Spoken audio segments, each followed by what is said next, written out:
Okay folks, welcome to section 2.3, graphs for quantitative data. In this example, what I want to do is go ahead and take a look at another example, creating a histogram. Nothing's really said about it in this problem, so we'll go over that and what things to look for. Is this for group data or ungrouped data, when you go ahead and make your histogram. So recall here that if it's for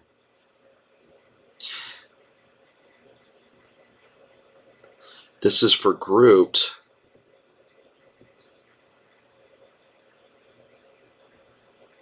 so grouped frequency distribution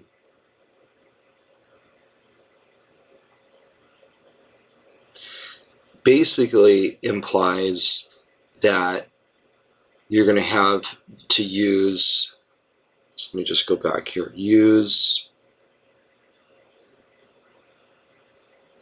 class width, because you're going to have those lower class and upper class limits. So use lower class limits, that will give you thus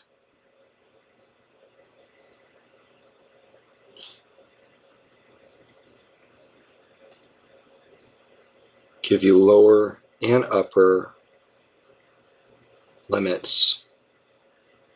And recall with the class width, that's where you do this whole thing, take the max minus the min, divide that by the number of classes. And then usually this entails, as previously talked about, continuous data.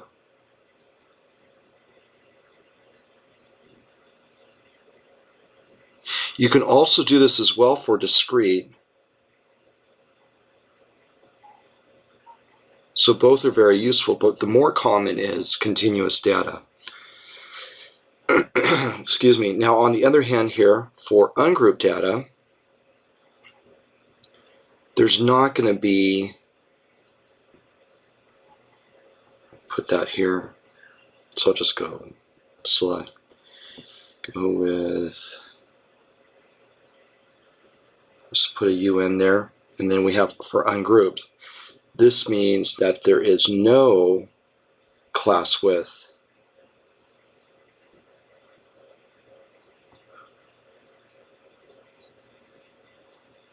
Formula used. And also there are no lower and upper class limits.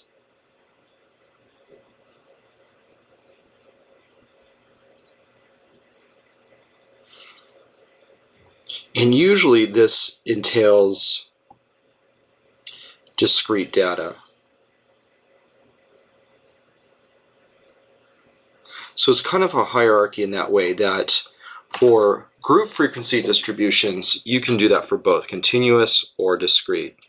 But primarily the ungroup is natural in those categories, and the thing to here to look for, as I mentioned in another video, is that you have a lot of repeats. So repeat values that are strictly whole numbers.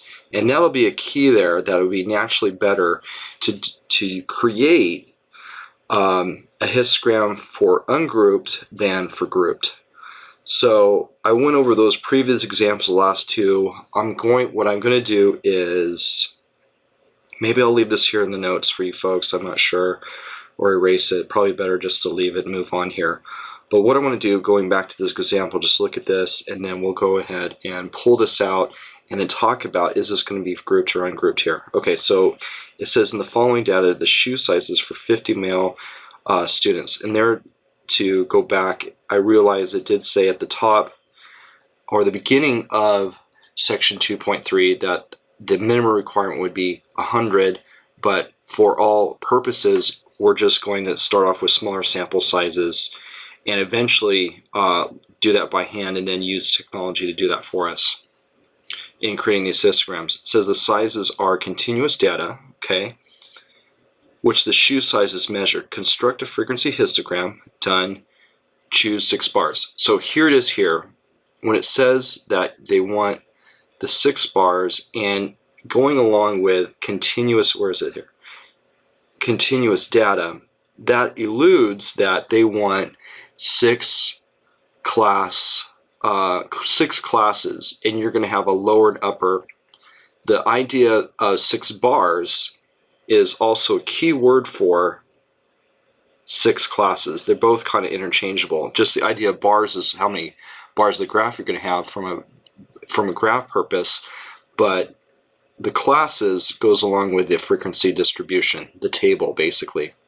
So we're going to have 6 rows here for our table, which is going to become 6 bars on our graph. So those two things are so interchangeable, and this tells me that they want us to do this, create for grouped. So these two ideas here go with group here. Now, normally on a test, I'll let you know, I think it would be unfair for you to make those type of decisions. So again, on the exam, I'll say for a grouped or ungrouped frequency distribution, and you won't have to. There'll be enough information you'd be able to tell, obviously, to do that from here.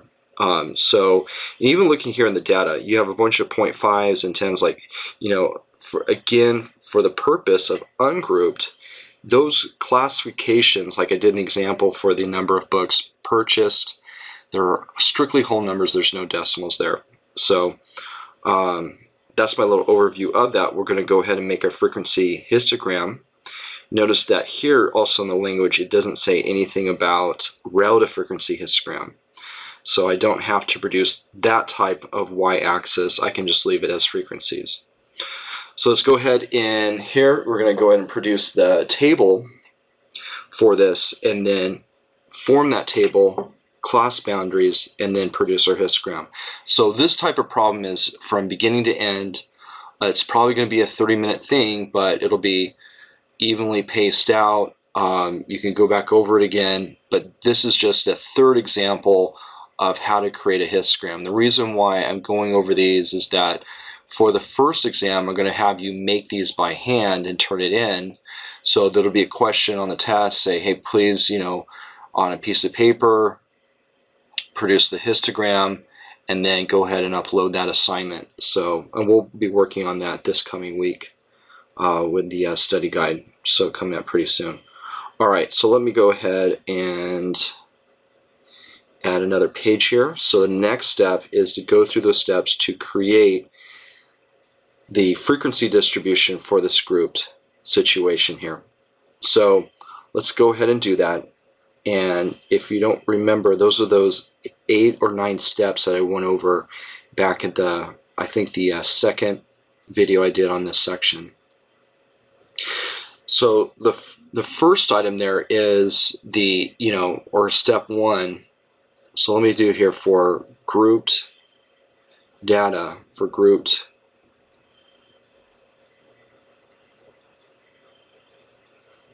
frequency distribution.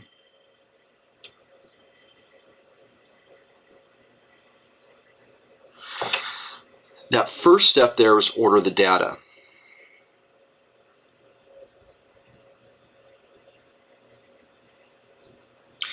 As we go back to the list here, we got to make sure that that is the case. If it's not, we have to order it. It is ordered. They didn't say it is, but I think that we could tell here that it is in order, that they're not, for the most part, they're not trying to play games with us or anything like that. So it looks ordered there, so that's fine. That is complete. The next step is the range. By definition, we'll get back this later here, and we get into 2.4 and 2.5, more particularly 2.5, we'll bring back this definition of range, which is the maximum value minus the min. It's kind of that spread of this data. So going back to the numbers, because it's already in order, I can say here for my list, the maximum is 14 for shoe sizes, and then the minimum was a shoe size 9. So we want to subtract those, and we get a difference of 5 there for shoe sizes. Step 3 is the number of classes, which has to be given. Number of classes is 6, and that was given at the prompt there at the top. Step 4 is then this class width. And in this situation with group frequency distribution, you've got to do this.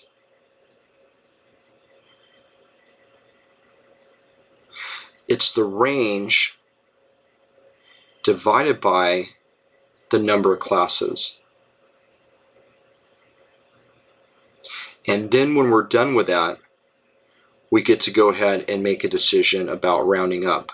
Either way, no matter what, it's some form of rounding up. So round up. But then the question is, round up to what? Let's go back and look at our data. You'll notice that when this list here, you have whole numbers and numbers to the right of the decimal. We want to go to the rightmost of that and consider that I could adjust all of these shoe size 9, shoe size 10, shoe size 11s and 12s to make them into like 9.0, 10.0, 11.0, 12.0. I can adjust these so that they're all uniform as one place to the right of the decimal. So because my data should be for the most part one place to the right, I want to round up to one place to the right, to one place to the right of the decimal.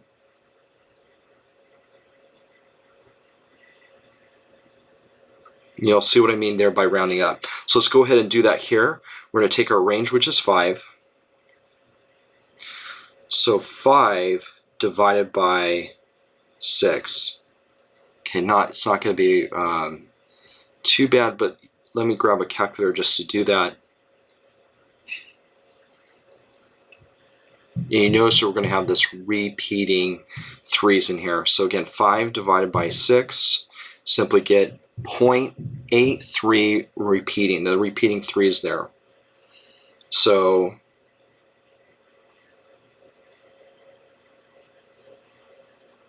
you got these 3, 3, 3, 3, and that goes on forever with the ellipses there. All I want to do is look to one place to the right. So let me go and create that in this situation. One place to the right is the number 8. And again, the reason why it's one place is because the data, for some of the problem, or some of the numbers in the data set was one place, therefore all of them have to be adjusted to be the same. I don't even care anything past the one place, so I'm just going to erase that or blank it out. And to that number, add 1. That's going to be your answer. And what that does is rounds up to make the class width 0.9. The other problem we did when we rounded up, it became 1.0 by carrying, but simply here, when you add 1 to it, we don't have to carry because 8 plus 1 is 9. I can put a single value 9 there in the tens place. So that is what we're going to use to find all the lower and upper class limits. I had data there. The problem is that with the class width, it was a repeating decimal. I have to match it with the same number of places as my data by rounding up. Next here, with the different steps here with the table. So let me go ahead and create the table here. I think I've got a little room to do that. But we're going to start off with that minimum and create the classes, and then the frequencies, make that adjustment over going back to our data set. Okay, so let me create my table here reflecting the different classes. And for convenience, if they had created a table, that would make it really nice, but certainly that doesn't have to happen. And that's what makes this example so good, is that all the training wheels are off. So now I've got the class and their groupings there on the left side, and then on the right side is the frequency.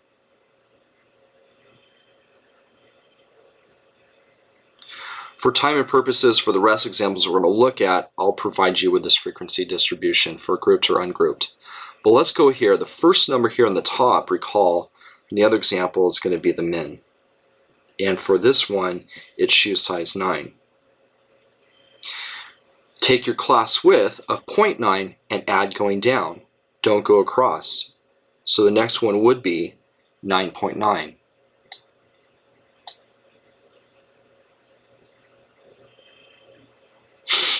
Plus 0.9, 10.8. Grab a calculator, double check those. 11.7, 12.6, and then that last one, 13.5. Those are our lower class limits. Making these little dashes here. Now let's go find the upper class limits. So be careful in this part here, because looking at this, I've got 9.9, and what I want to do is use that number to determine what the first upper class limit is. You wouldn't want to subtract 1 because they're not whole numbers. If I took 1 away from that, it would make it 8.9. It wouldn't even make any sense. But what would make sense, because we rounded to one place to the right of the decimal here, I want to take off one place to the right of the decimal. More specifically, if I subtracted a tenth, I would have that number. So with this one, we're going to do minus 0.1. Always that, then some form there of minus, like either minus 1, minus 0.1, minus 0.01, minus 0.001, in order to find the first upper class limit. They can't overlap based upon those rules. So this one's going to become 9.8, again, so they don't overlap. But you're subtracting some form of 1 to find that. Now that you have that finished, use, again, let's go back to our class width, 0.9. Again, add that going down. So then 9.8 plus 0.9 is going to be 10.7. And notice that that's also consistent because the next lower class limit is 10.8. They don't overlap. 11.6. Again, that doesn't overlap with the 11.7. Next one, adding 0.9, you have 12.5. Then next one, you have 13.4. And then finally, the last one, add that 0.9. Yes, it's going to be 14.3 for that last value. This here doesn't imply at all, so I just want to make a note here. Even though the first one is the minimum, this is not necessarily the max. If you get lucky, it could be, but we don't want to say that that's the maximum value. All right, now that that's finished, I can go and with my classes, I can go back to the data and determine how many go in each one of them. I'll do a few of these, and then what I'm going to do is just fill the rest in for the frequencies from the data here. But for the most part here, for the first one, let's go ahead and look at this first class here between the 9 and the 9.8. It's kind of coming across here. I want to figure out inclusively between those two numbers. In fact, if it would make it a little bit easier, let's go ahead and change this 9, kind of like I stated before, to make that 9.0. Just so we kind of see that in the data, between 9 and 9.8. Let's go back to the data values and highlight that. So here, if I were to select the 10, it would be too much. So between 9 and 9.8 clearly are those 4 numbers. So the frequency, or in that case, I'm distributing those 4 numbers to be part of the first class. So the frequency would be 4 for the first class. The next one is looking at between 9.9 and 10.7.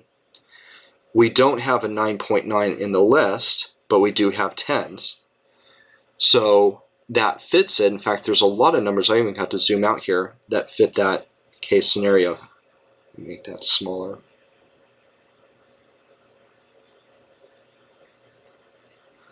So all of these numbers fit within that second class between 9.9 and 10.7. What I have to do is start to count those to see what that frequency would be.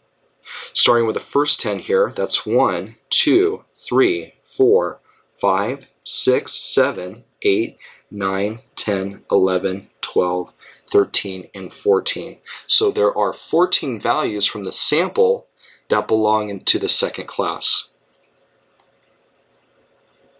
So therefore the frequency for this one would be 14. Now I can keep going through the list there. For the next one, we'll find out that number is 20. Then we have 11. There apparently is nothing between 12.6 and 13.4. And yes, it is true that you can have the case where frequencies can be the number 0. The last one's 1. If we want to double check that, remember that the sample size should add up to the total of the frequencies. And let's go ahead and do that here. Let me grab a calculator. We'll go ahead and add these together. Taking the first one, 4 plus 14 plus 20 plus 11 plus 0 plus 1 is 50. So that confirms that the total is 50. Great. And we're done with that part. We don't have to create a relative frequency column because it wasn't asked that in the question. They just want a frequency histogram. So let's wrap up this problem here with that graph. But of course, the next thing we have to do in a good review of this are the class boundaries. So in order to produce the histogram, we're going to have to go back to this table here, more specifically my upper and lower limits, to find out what those boundaries are. So let me go ahead and set up my graph here. Again, we'll call this a frequency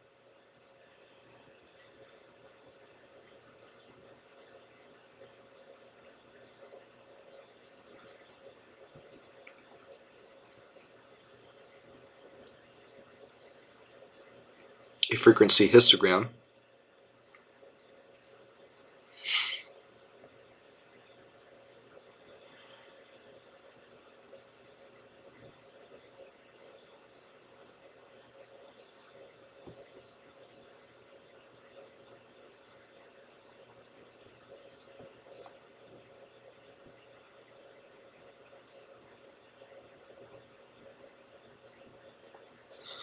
All right, there's my graph. Let me go ahead and label the y-axis. So it just needs to be the frequency, and where's the peak going to be at? We can tell here at the 20. So when I go ahead and do that, I can go by 10s and then maybe, or even by 5s to make a nice even scale for the y-axis. So maybe here this would be 10, then that's 20, 5, and then 15. Let me go ahead and label that. So 5, 10, 15, and 20. Let me move my 15 down just a little bit. This appears to be quite even there. Just move it down. All right, we want that scale to be nice and even there when we create our bars. Now for the x-axis, this gets the units there we're talking about, which is shoe size.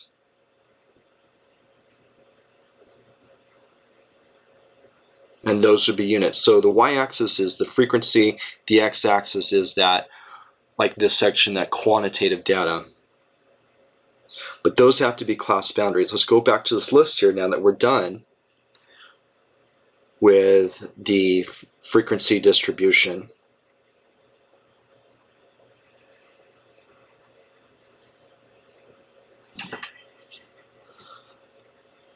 Okay, when we go ahead and do this, it's again, remember, it's going to be on the diagonal. So let me make these diagonals. That's the class boundary. It's the midpoint on the diagonal. And and I get asked a lot, like, what's the best way to memorize that? I think it's just practice with this. I don't really have, any type of like real study hints. I think just doing these, repeat over and over what my professor at State said, the blank paper test. If you could go back and do this problem without everything stripped away from my notes, go back to the blank lecture notes. If you could fill it out here, you're going to know it a lot better. So use that for review purposes, because I'm going to ask you a question like this on the test. Nonetheless, here, let me grab a calculator. We want the midpoint between the next lower class limit and the first upper class limit. So already from there, it's going to be 9.95.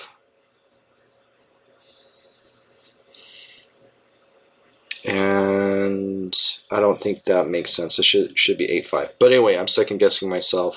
I can't even believe I said that on camera right now. Okay, 9.8. So take that upper class limit plus the next lower class limit, 9.9. Then divide that by 2. Okay, it was the 8.5, yeah. That's the halfway point. That's the midpoint on the diagonal between those two class boundaries. And that's the idea, because we want adjoining bars as a rule for the histogram. We have to meet halfway between those. So 9.85. It's actually the second class boundary, not the first one. And we'll go over that. We'll find all of these, and then we'll come back and find the first and the last class boundary, because you really need two numbers to do that. And in fact, here I don't have to average all of these together to find each one of them. So like for the next one, if you add 10.7 plus 10.8 divided by 2, you're going to get this one, 10.75. Let's go ahead and verify that. Maybe sometimes I'm second guessing myself then. So 10.7 plus 10.8 and then divide by 2 is 10.75. Let's keep going. Then the next one's going to be, add those two together, get 11.65. You'll notice a pattern there. And basically is this. So going back to my class width, if I went ahead and added to each one of these numbers going down, recall that the class width is 0.9. So let me come back to my calculator. If I take 9.85 plus the class width, 10.85, and okay, let me go back. I put in the wrong number here. 9.85 plus 0.9 is 10.75 plus 0.9 again, 11.65 plus 0.9. Keep going here. 12.55 is the next one.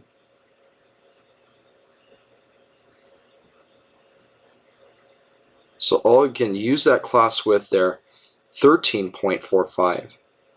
And then finally, we can use that to find the last class boundary, which is going to be that number. Let me grab a calculator again. 13.45 plus 0.9 is 14.35. That's the last one. And then to find the first one, let's go back. Let's go back and go in the opposite direction here. Of course, we're going to reverse that. There's nothing there to average with the 9.0, but if we subtract the class width from the second one, 9.85, and then minus 0.9 to go backwards, we get the first one, which is 9.95. I'm sorry, 8.95.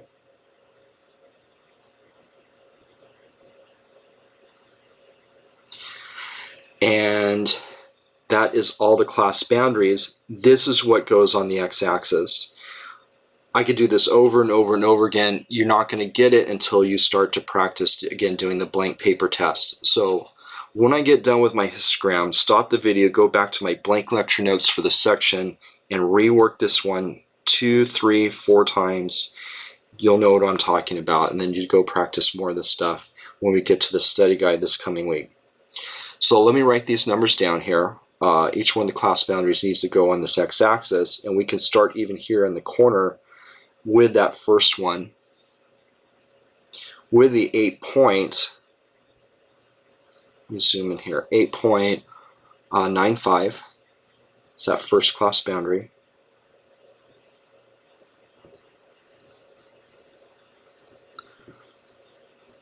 Then the next one, 9.85, 10.75. A few more here. 11.65. 12.55.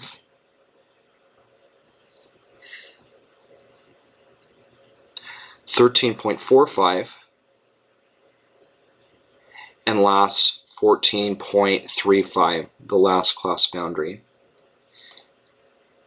So let me evenly space these, and then just put little tick marks there on that. We can start off here, the 9.95 being the first one there, but let me create little marks where they kind of go here, and this will create those ends of those bars. Because the idea of boundaries, they bound you there, go between the bars there for those labels. Now that that's completed, I can use the frequency for each class to create the bars now, and then we can color it in and all that stuff there. So let me go and, so again, this is for shoe size. Let me go back to the data one more time, or not the data, but the frequency table. Here we can tell for the first class as a frequency of 4, no problem there. So we're going to have to create our bar up to the number 4.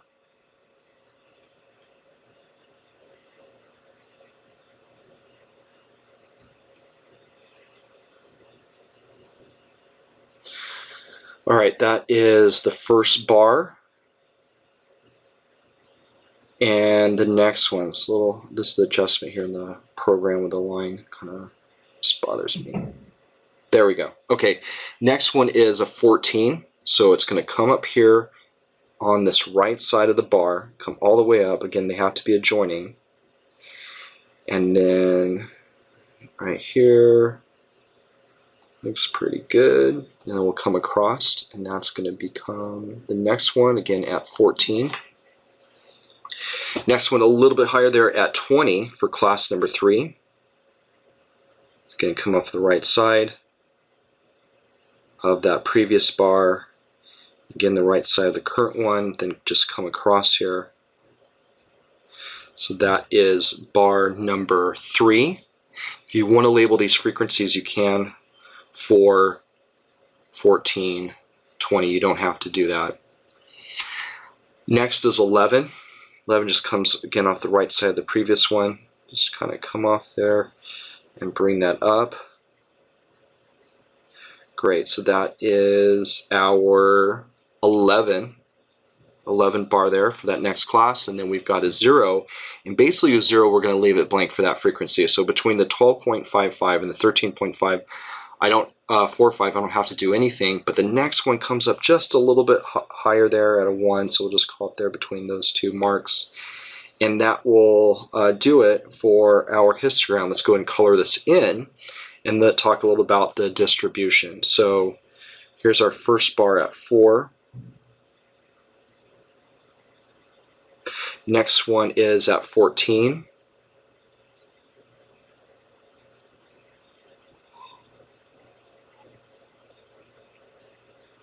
When I have you folks turn this in for the test, I don't expect you, again, like, no, you don't have to color these in.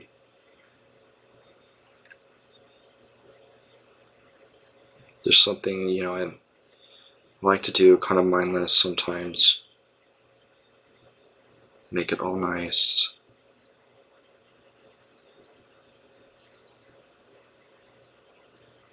Okay, next one is, let's do this color. Let's do just like a little brown color.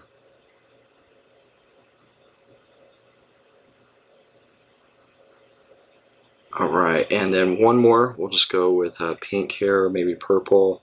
There we go. So there's our histogram there. Now the one thing to point out too is that with the shoe size, there's a gap there.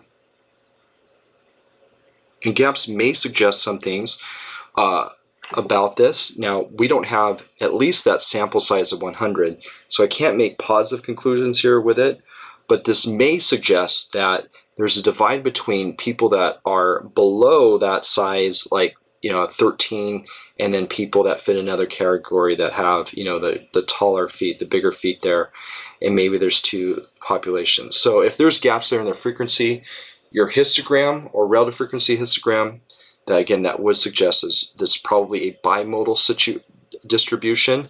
And if that is the case, we could discuss, maybe why is that true for our population. But certainly this picture is the end-all result of the data. So without having to look at the 50 numbers, then for here I can say that, oh, well, this is the graph that represents those 50 numbers. And then we can dive a little deeper, thus going into the next few sections there on find the mean, variance, standard deviation, and doing other things to analyze and say something again about shoe sizes. All right, so this will do it here for this example.